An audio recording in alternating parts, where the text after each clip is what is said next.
मुसलमानों को गुमराह मत करो, वक्फ बोर्ड पर जाकिर नायक और किरेन रिजवी आमने सामने। वक्फ संशोधन बिल पर इस्लामिक उपदेशक जाकिर नायक की अपील पर सरकार ने आपत्ति जताई है। केंद्रीय मंत्री किरेन रिजवी ने कुछ वीडियो शेयर कर कहा कि हमारे देश के मुसलमानों को मत भड़काओ। कुछ दिनों पहले ही नायक ने एक पोस्ट के जरिए इस बिल पर बड़े स्तर पर विरोध जताने की बात कही थी। फिलहाल इस विधेयक पर ज्वाइंट पार्लियामेंट कमेटी विचार कर रही है। अल्पसंख्यक मामलों के मंत्री रिजवी ने लिखा, प्लीज बाहर से हमारे देश के मासूम मुसलमानों को गुमराह करने की कोशिश न करें। भारत एक लोकतांत्रिक देश है और लोगों के पास अपने विचार रखने का अधिकार है। झूठा प्रोपेगेंडा गलत बातें तैयार करेगा। उन्होंने नायक की तरफ से की गई पोस्ट को भी शेयर किया, जिसमें कहा गया था, भारतीय वक्फ की संपत्तियां बचाओ, वक्फ संशोधन बिल को खारिज कर दो।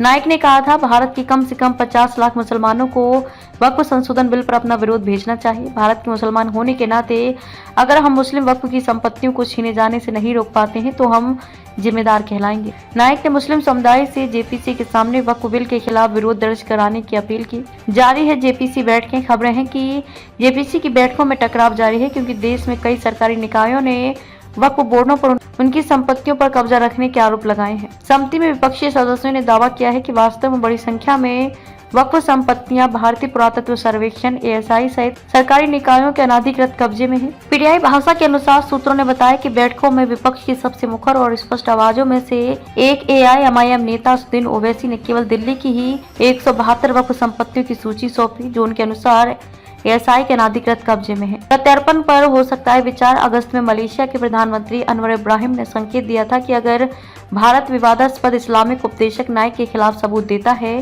तो उनकी सरकार उसे प्रत्यर्पित करने के भारत के अनुरोध पर विचार कर सकती है। इब्राहिम ने यह भी कहा कि इस मुद्दे की वजह से दोनों देशों के द्विपक्षीय संबंधों के विस्तार पर कोई गतिरोध पैदा नहीं होना चाहिए।